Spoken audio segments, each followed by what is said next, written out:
We're at the regulation panel here at Cryptolina. And so I'm going to start with the panelists today. We've got myself, I'm the moderator today, Todd Erickson. I'll do a quick introduction of myself, and then we'll go through the list of attendees. And I'm on the Regulatory Affairs Committee and the Education Committee for the Bitcoin Foundation. So I wanted to at least plug them. If you don't know the Bitcoin Foundation, you probably should. It is a nonprofit organization that basically the mission distilled is to standardize, protect, and promote. And so if you are looking for, we've got a pretty good body of work with guides, best practices, B2B, and it's a nonprofit. They also have a so I'm just going to, let me start with our Honorable Edmund if you want to just introduce yourself and tell us maybe why you're here. Thanks, Todd. My name is Ed Moy. I served as the director of the United States Mint, which made our country's circulating coins as well as collector's coins and precious metal bullion for financial investors. And I think one of the reasons why I'm on the panel is I think I'm one of the few people here who've actually made currency before. And then in my prior public service from 1989 to 1992, I served as director of the Federal Office of HMOs, which is the Federal Regulatory Office, which had oversight over the managed care industry.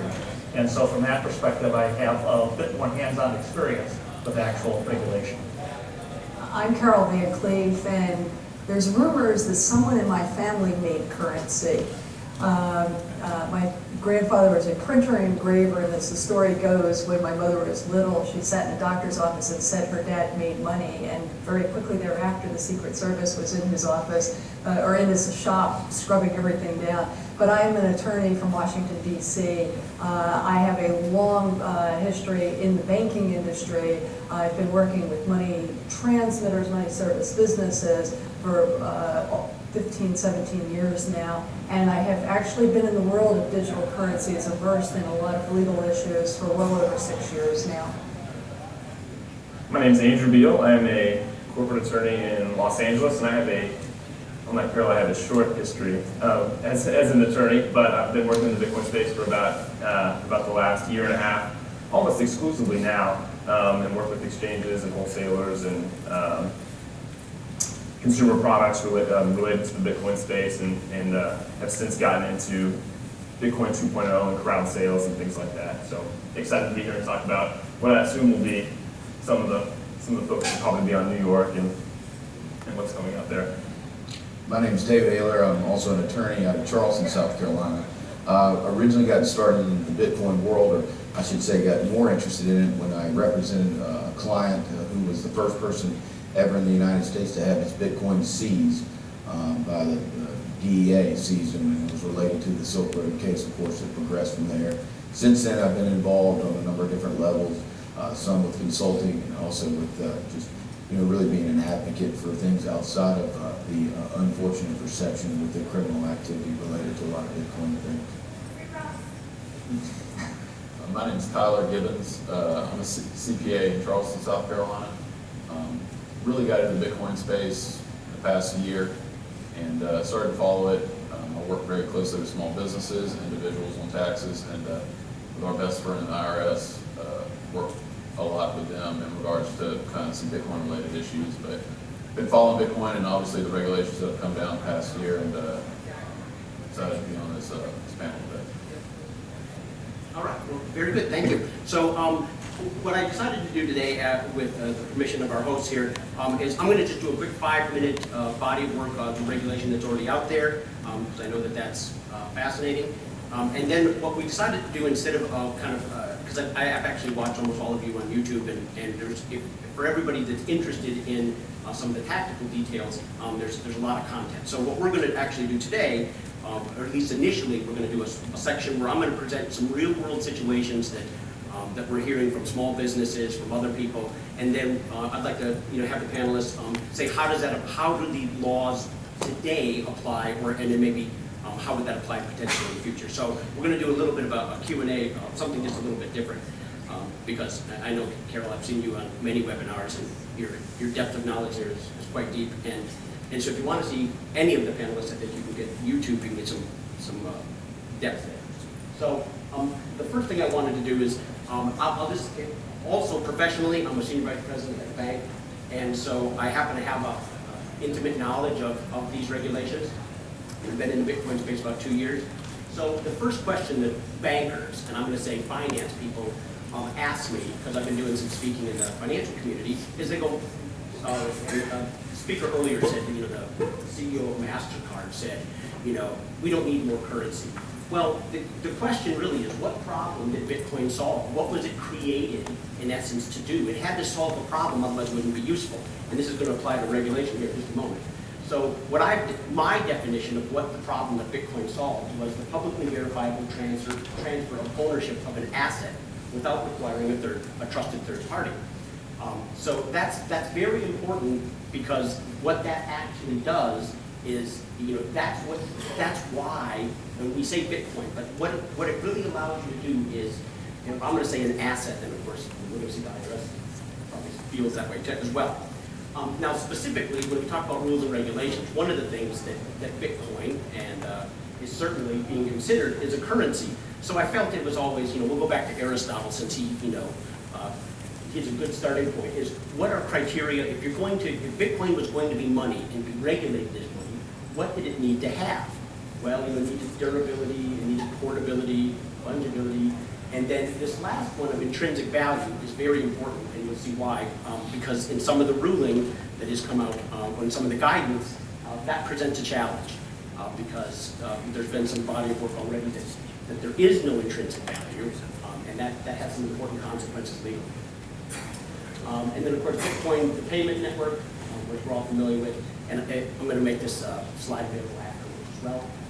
So one of the things I would start with on the regulation is what Bitcoin is not, I think, is almost as important, and I'm saying regulatorily, if you go through as you look at regulation, Bitcoin is not recognized by US or any board as legal tender. Nowhere in the world, and I think, is that an accurate statement? I don't know of any place that's considering it legal tender yet. California, California? digital currencies are now classified as money. Oh, they are? Well, okay. I was going to say, well, then I need to update my slide. Okay. Say that again? They're not She prohibited. clarified, yes. Oh, they're not prohibited. Okay, there we go. Bitcoin is not a check. It does not involve any writing of a document, because you're going to see a lot of regulation to talk about that. It is not an instrument or device for the payment or transmission of monetary value. It itself is a monetary value. And Bitcoin does not obligate any third party to pay its value. It is the payment and the value in one. And these are all important things that, you know, Bitcoin is not.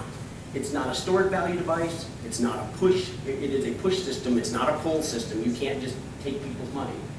They do not, you know, require you to provide any personally identifying information. And so these are all very important when you start looking at the rules and regulations. I thought it's very useful to have these couple of slides to go, this is what the regulators are wrestling with, because our current body of legislation typically involves you write a check and you sign it, so your signature, your physical signature is legally binding, and if it's, you know, forgery, so you deal with a lot of those. So I wanted to start with, we're going to do a poll to get everybody woke up here, and for our panelists, this is our first poll today, is, so you take, if you've got your cell phone, if you have Sprint service, you might not have service in here, but everybody else drives in the should be good. So if you send a text message to 22333, so if you're on your phone and you go to the text message and you go new, and we go, how much regulation is I say enough? I guess, what is the right amount of regulation? So, and there we go, and it will, as you text in there, it will come up in real time, and you'll see. And I think right up the door there, I think there's somebody that will definitely say no regulation is necessary. There's a few of those. I'll let you define that any way you'd like to define it. Just trying to, we're just doing a quick audience poll to say.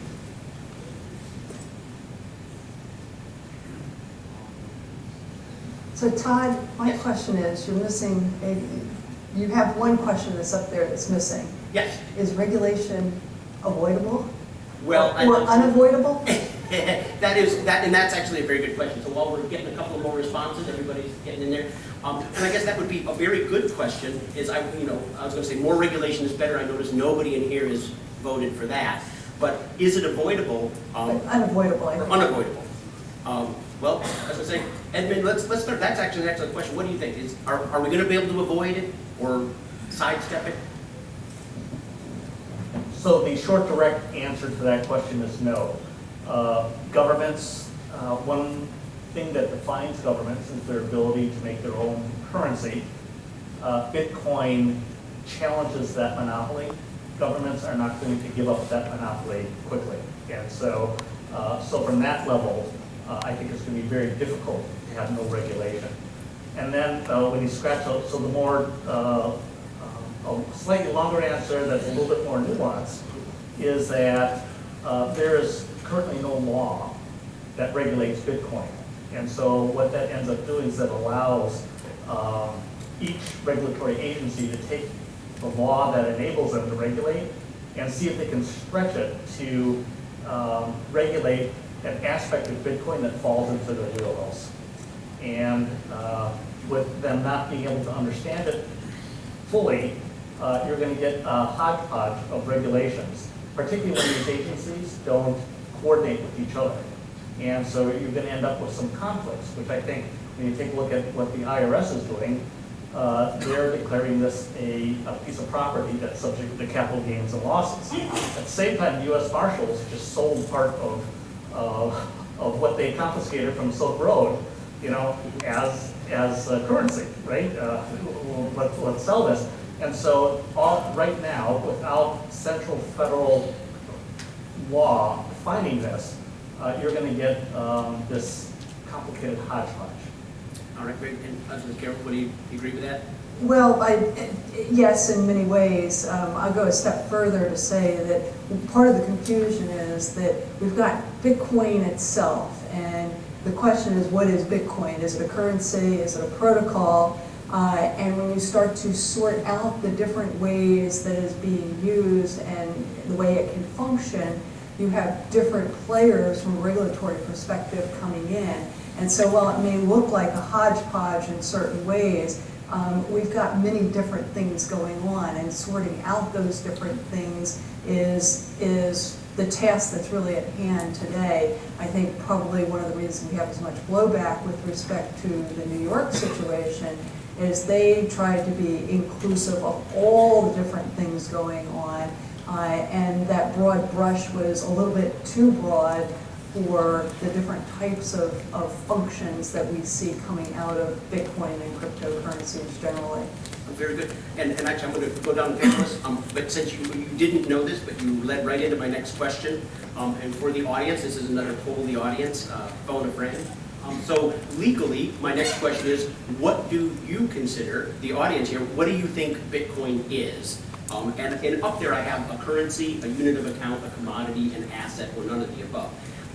And I think that it'll be interesting because it's funny when the Bitcoin 2.0 debate, we'll have to see as it comes up there. On the Bitcoin 2.0, somebody said, well, where do you think 2.0 is going, right? And I go, well, it depends on your definition of what is Bitcoin, what is its value proposition. So I think that is very interesting. And we're getting in some a currency, a unit of account, and I will add... Can I ask again? Yes, absolutely. Please. You're missing one other category. Yes. All of the above. All of the, well, and see, I'm making you choose. I'm making you pick one, because otherwise, you'd say all, because we all know we would do all of the above. But Carol, to say that, I know you're sort of joking, but aren't you saying that simply because of, like you just pointed out, with the regulations that can come, because it can sort of behave and act in different ways, it really is just depending on what you're facilitating and what are you using it for. I mean, we've seen that obviously with the federal government. So, when it comes to the regulation, I think that's exactly, like New York, obviously they try to encompass everything in one, but when you have it going different directions and can perform different types of things, I think that's where it really had come to, classification. It's really a functional analysis that you're Right. doing. How is it being used for what function? And in fact, I think what we're missing up there is the protocol. Yes, well, and see, and I was going to say correct, and I was going to say to classify Bitcoin, what is it? And I think that we've seen that now in a couple of different cases where you're seeing Bitcoin is well, what do they say in Texas? Bitcoin is money when you use it as money. Or, I think that was the ruling that he came down with, was if you're using it as money, then it's money. If you're using it for, so like you said, it is what you use it for, in essence. I guess is sort of what I'm hearing. So I think we got, Andrew, did you want to add any? We haven't had a chance to have. Yeah, just that Carol brought up a great point, and it means different things in different contexts, and I think it's hard to tie it down right now because it changes so quickly, and it will only, the speed at which it changes is only going to increase as you have more technical people building on top of it, right? It will, the form that we digest Bitcoin in, it's going to change, right? We're going to use it in all sorts of different ways, and then I think eventually you're not even going to know that you're using Bitcoin. So I think it can take 1,000 different formations. So. Absolutely. And from the accounting perspective, isn't that important to classify it to how, and I see up there we got some people that voted it's a commodity. Okay, well, everybody's, afraid that the SEC will, if you call it a commodity, holy cow, that brings a whole different rule. So from an accounting perspective, what do you think? I mean, I think with the IRS regulations that came down beginning of this year, I think kind of how Ed said, I completely agree with the worst thing you can do is regulate something before you fully understand it. I think the IRS missed the boat a bit there. They really just jumped and issued down some regulations. And the way if you look at the tax code, not only is it set up to tax us to death, and you can agree with some sections and disagree with some sections, but it's really a socially driven law code.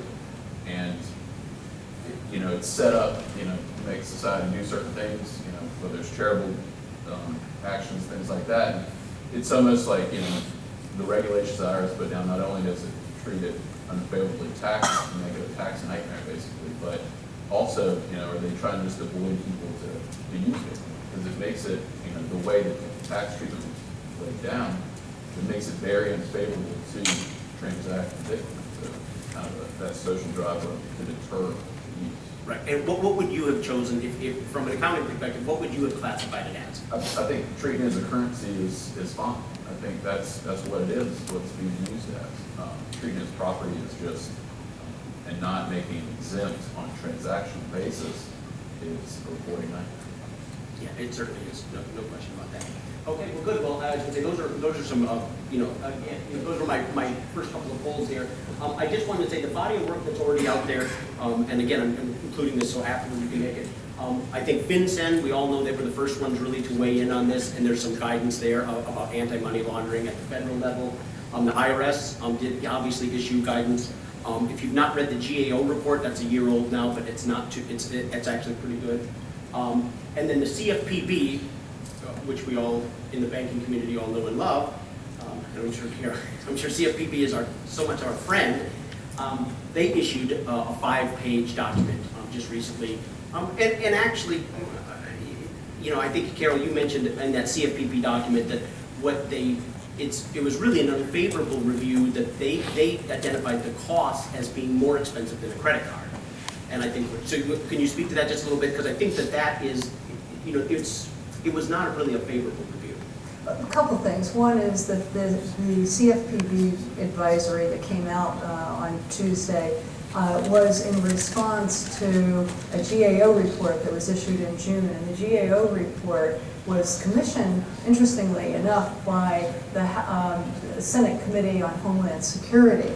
And the GAO was tasked with going out and evaluating what was happening in the federal government with respect to what kind of regulatory efforts were underway, what kind of communications between the different agencies in the government with respect to this emerging area of virtual currencies. And what you would have expected would, I thought, coming out of this report, would have been a critique on the way the Secret Service and the DEA and the FBI and other agencies are working together. And at the end of the day, the one recommendation that they had was the CFPB needs to get in the game. And so the CFPB jumped into the game about 6 weeks or so after the issuance of the report. And what I thought was interesting is it focused only on cryptocurrencies. It said it was virtual currencies, but it only looked at the category of cryptocurrencies. And it was not too dissimilar from the pieces that have already been put out by the SEC, by the NASD, as well as by a number of state banking departments and state attorneys general, which was really a consumer alert. If you're going to get into this area, these are the things that you have to be aware of.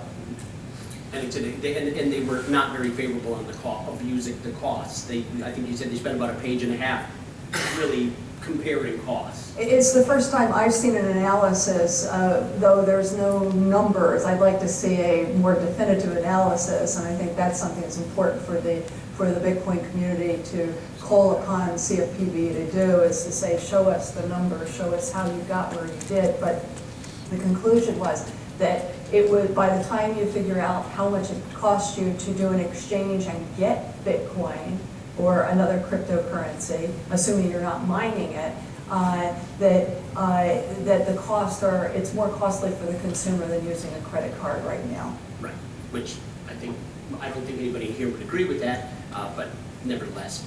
Okay, well, the only one other thing, let's see, let me go to the next one there. The Federal Reserve has also issued a couple of different, St. Louis, and I say not a couple of branches issued some guidance. Bank of America did a really nice white paper on it, and there's been a whole host of others. So again, on the Federal Reserve side, I thought it was interesting, and I actually, Ed, we talked about this, was at the very end of that document, of the second one from the St. Louis, the Federal Reserve said that that a central bank might want to consider using this sort of technology for a domestic payment system. And I thought that was, I was like, the Federal Reserve operates obviously the clearing of checks. So I guess, Ed, I would say, what's your thought? I mean, I thought that was interesting. Could they leverage a proprietary, U.S. coin and use it as a payment method, debit instead of checks? Could the government issue that? What's your thoughts on something like that? Yeah, well, as most of the Bitcoin community knows, Bitcoin is many things. It's just not one thing. You can't put it into one existing category that everybody can agree to right now. And so as a result, when you take a look at all the various things that it can do, government's also going to be taking a look at that and saying, how can we co-opt this element or that element? It may end up being when they co-opt it, they may not do it as well, or they may end up having some problems with it, but nevertheless, they're going to see some advantages here, right, and see how that can make their job a lot easier. So, for example, as you said, the Federal Reserve, one of their big jobs is processing checks. Now, the number of checks that are going through the system are dramatically decreasing over the last 25 years, but nevertheless, they still process a large volume of checks, and if they could somehow use the Bitcoin protocol, particularly the blockchain, and it ends up being cheaper, well, then that's a good government thing, and they're going to begin pursuing it. Well, and in your role in the Mint, if that was being used as a domestic money, couldn't that then also eliminate some of the coin? I mean, you could theoretically reduce some of the need for paper and coin. Sure. Well, for example, a penny today costs about 3 cents to make, and the Federal Reserve buys it from us for 1 cent. So for every penny that's made that goes into circulation, the taxpayers are subsidizing it by 2 cents. Now, if you were to, create or digitize the U.S. dollar and issue it, the cost of doing it would be substantially less than the actual physical manufacture right now, and that's a good thing, right? And so the government's going to be, as this begins to expand, government's going to be asking the question, how can we co-opt parts of it to make our jobs easier and to benefit the taxpayers? Absolutely. Then we'll go, Andrew, what do you think? Digitizing the U.S. dollar, what's the thought on that? I mean, from a regulation perspective, it would certainly be easier if they co-opt it. That's a possibility. I mean, I think, I certainly don't use cash as much as I used to. I use debit cards and credit cards, and a lot of that's just motivated because I want to collect as many points as I can, but, you know, but it's also easier. It's also easier to use, it's easier to travel with, it's easier to carry. So I think it's inevitable that at some point you just won't use physical money, and I think some of that will be motivated by cost. I think some of it's just going to be motivated by it's just easy to do business that way. Right. I think the critical issue is we already have digitized cash. Yes. The US dollar is digitized. The issue is whether our current payment systems Right. function quickly enough to, in the manner that certainly the millennial generation has become accustomed to. And that's what I see the Federal Reserve is struggling with right now. The Fed undertook a process about a year ago to look at payment systems and how to revamp them. And quite honestly, I did a presentation about a month and a half ago before a NACHA group on cryptocurrencies, and then was followed by someone from the Fed. And I had just gone from dealing with all the great issues we deal with in this world to suddenly, you know, the Fed person getting up and talking about where the Fed was with their study, and they're trying still to do same-day settlement. They're not even to same-day settlement, much less being instant settlement. And they are, you know, a couple of steps away from even getting to same-day settlement, and that's dealing